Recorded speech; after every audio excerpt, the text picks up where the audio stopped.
আজকে কি রান্না করেছো? শুভ দুপুর। রান্না দেখাচ্ছি তার আগে দেখিনি। এই দেখ, এই দেখ, এই হ্যান্ডেলটা টেনে টেনে ধরছে।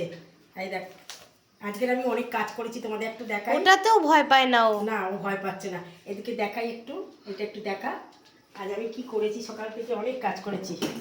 এই যে কাজ তো তুমি রোজই করো। তাহলেও আজকের কি করেছি দেখো। ও আজকে তুমি বড়ি দিয়েছো? হ্যাঁ, আজকে অনেক বড়ি দিয়েছি। এই বড়িটার একটা গল্প আছে এত বড়ি দেওয়ার পিছনে। গল্পটা পরে বলবো। হ্যাঁ, এটা আর পরে একটা ভিডিও। গল্প করবো, সবকিছু দেখাবো, দেখি গল্প করবো। হ্যাঁ, বলি না, অনেক কিছু আছে বুঝছো।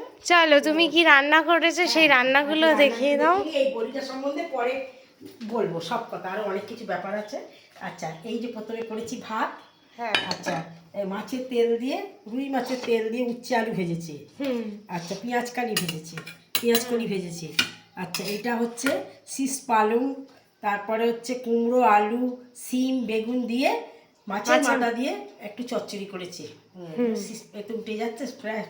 আচ্ছা, এইটা হচ্ছে কাঁচকলা দিয়ে, সর্ষে ডাঁটা দিয়ে, বড়ি দিয়ে, আর আমার হাতের বড়ি, বড়ি দিয়ে, ফলি মাছ দিয়ে ঝোল ঝোল। এতে কাঁচকলা পড়েছে, আলু পড়েছে, ডাঁটা, সর্ষে ডাঁটা পড়েছে, বড়ি পড়েছে, সর্ষে। এটা হচ্ছে মাছের ঝোল। ডাটা এখনো বাজারে আসতে পারিনি, আমাদের ডাটা এখন খাওয়া শুরু হয়ে গেছে। সারা বছরই প্রায় খাই, শেষের দিক করে একটু যখন পাওয়া যাচ্ছে না, তাও তোর বাবা সর্ষে ডাঁটা মাঝে এনে দিল দুদিন। যে এবার এখন রোজ চলবে ডাটা, কিছু না কিছুতে খাবো। আমি উচ্ছে খুব ভালোবাসি, ডালেতে উচ্ছেতে সবতেই খাই। আচ্ছা, এই যে রাতের জন্য একটু মাংস কষা করে রেখে দিয়েছি, কষা কষা করে একদম। রাতের জন্য ধোঁয়া উঠছে, এই নামালাম। আর ওইটা হয়তো ঢুকিয়ে রাখ।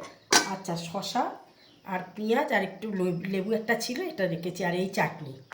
এই সমস্ত রান্নাবান্না আমার হয়েছে আজকে। আমার রান্নাবান্না কথাবার্তা যদি ভালো লেগে থাকে তাহলে একটা লাইক করে দেবেন, একটা সাবস্ক্রাইব করে দেবেন। নমস্কার।